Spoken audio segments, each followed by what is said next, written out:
पूजा होती है वो अधूरी रहती है। तो इस कथा को सुनने मात्र से ही आपको बहुत सारे लाभ मिलेंगे। तो चलिए हम शुरू करते हैं हमारा वीडियो। बिल्कुल भी स्किप मत कीजिएगा, ये कथा आप पूरी सुनिएगा। एक बार शिव जी ने अपने तेज को समुद्र में फेंक दिया था। उससे एक महा तेजस्वी बालक ने जन्म लिया। यह बालक आगे चलकर जालंधर के नाम से पराक्रमी दैत्य राजा बना। इसकी राजधानी का नाम जालंधर नगरी था। दैत्यराज कालनेमी की कन्या वृंदा का विवाह जालंधर से हुआ। जालंधर महाराक्षस था। अपनी सत्ता के मद में चूर उसने माता लक्ष्मी को पाने की कामना से युद्ध किया, परंतु समुद्र से ही उत्पन्न होने के कारण माता लक्ष्मी ने उसे अपने भाई के रूप में स्वीकार किया। वहां से पराजित होकर वह देवी पार्वती को पाने की लालसा से कैलाश पर्वत पर गया।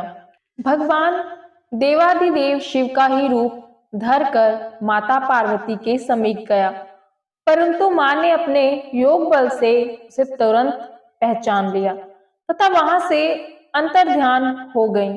देवी पार्वती ने क्रोधित होकर सारा वृतांत भगवान विष्णु को सुनाया। जालंधर की पत्नी वृंदा अत्यंत पतिव्रता स्त्री थी। उसी के पतिव्रत धर्म की शक्ति से जालंधर ना तो मारा जा सकता था और ना ही पराजित होता था।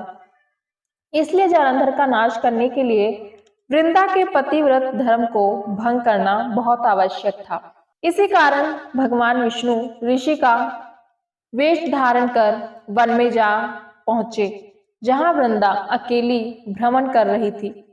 भगवान के साथ दो मायावी राक्षस भी थे, जिन्हें देखकर वृंदा भयभीत हो गई। ऋषि ने वृंदा के सामने दोनों को भस्म कर दिया। उनकी शक्ति देखकर वृंदा ने कैलाश पर्वत पर महादेव के साथ युद्ध कर रहे अपने पति जालंधर के बारे में पूछा। ऋषि ने अपना माया जाल से दो वानर प्रकट किया।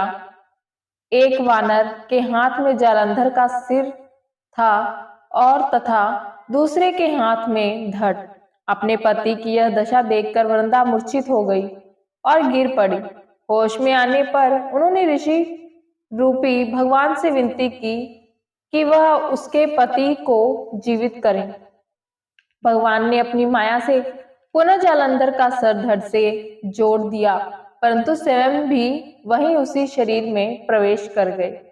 वृंदा को इस छल का तनिक भी आभास न